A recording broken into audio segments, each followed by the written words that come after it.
Die Frauen haben allein, und das ist schon das gleiche Recht heute wie die Männer. Früher hat die Frau gekocht und geschrien, war daheim gekocht und da war der Mann im Wirtshaus drüber, so ein Wein drin, 6 Stunden oder 7. Heute ist die Frau emanzipiert, geht mit ins Wirtshaus, ungeniert.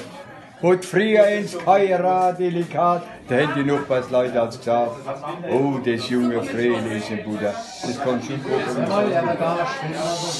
Heute sagt er von der Braut von Schnatter, ah, hier, die kannst du sauber werden.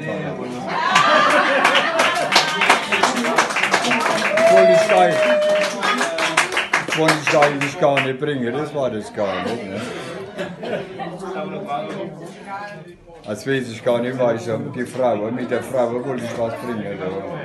Mir fällt was auf, Leute, das weiß ich heute, man nicht so recht zu räumen. Es gibt recht viele Leute, und das ist die waren 70 und noch mehr. Durch das Verhältnis Frauen, Männer, ach Gott, das war die Mann immer gewesen. Betrachte ich beispielsweise mal heute Verhältnis bei der älteren Leute, da kann ich gucken überall. Die Frauen haben die Überzahl.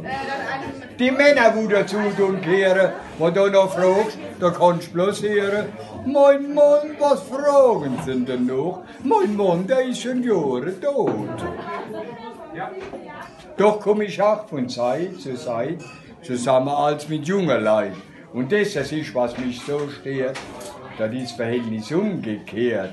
Die Männer sind es, die dort am Ende die absolute Mehrheit haben. Und willst du von den Männern her, wo eigentlich eine Frau wäre? Da kommt die Antwort durch die Bank. Wo ist meine Frau? Ach Gott, meine Frau ist krank. Meine Frau, die kriegst, meine Frau tut klage. Sie ist mal leid, so hört man sagen. Ihr Männer aber dick und rund sehen blendend aus. Kurz sind halt gesund. Doch über 70 kriegst du die Grote, sind die meisten nicht mehr da. Ihr Frauen aber froh und heiter, die kriegst nur auf die 90 weiter. Sind weiter krank und nicht Bescheid, alle Wochen Neues leider. Beim Gang zum Doktor jeden Tag, da gehen sie, wann ich euch sag. Danach gießen sie fleißig mit der Hand das Grab von ihrem verstorbenen Mann. Der zwar zu Lebtag nicht gekriegt, mit 60 aber wie verhetzt urplötzlich quasi über Nacht die Hacke auf einmal rausgemacht. Die Frau jedoch, die arm, die krank, war 100 Jahre alt. Gott sei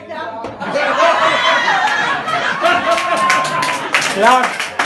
Klagt ständig über Atemnot und rechnet täglich mit dem Tod. Klagt über Asthma, übers Wetter, ist da bei C wie Jucht der Letter.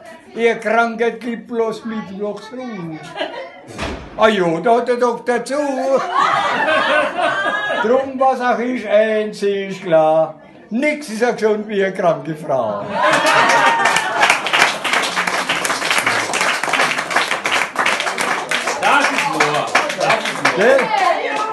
Jetzt bringe ich aber eine Geschichte, aber für die Männer auch noch.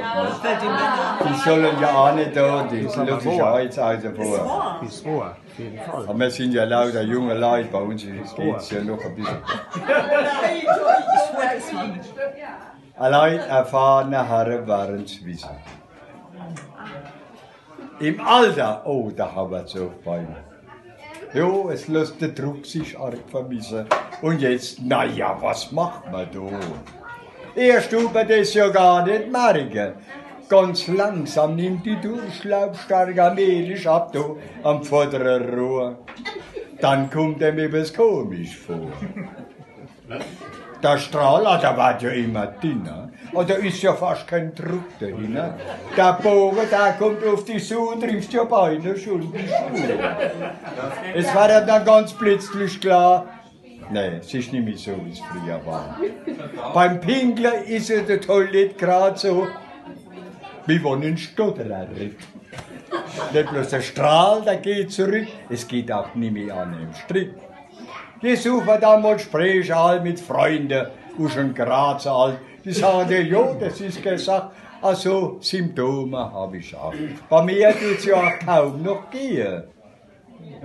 Wie oft hast du nachts aufstehen?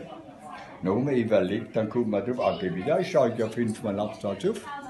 Bin früher die ganze Nacht liegen geblieben und das erste Mal als raus morgens um 7.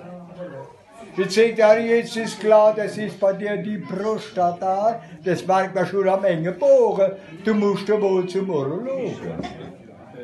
Der beste Freund empfiehlt einer, du musst zu dem, da kennt sich aus bei älteren Männern. Dann suchst du im Telefonbuch aus und machst mit ihm Termin dann aus. Der Doktor, der macht mit dir so Sachen. Die sollst du aus Anstand schon gar nicht machen. Doch halt mal in dem Fall still, weil es der Doktor halt so will. Es wird viel gemacht und noch mehr gesagt. Danach, da kommt als Resultat, oh, ihr Prostata wird immer größer. Ich hoffe, es ist kein Tumor, kein PSA. Der PSA-Wert, ja, an der Grenze. Jedoch genaues weißt du kennst. Wir kommen da der Sache erst hin, mit einer genauen Biopsie. Na, man glaubt dem Doktor, dass das so stellt sich auch nichts drunter vor.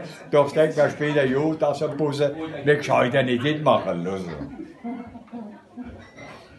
Nach 3-4 Tagen kommt das Resultat.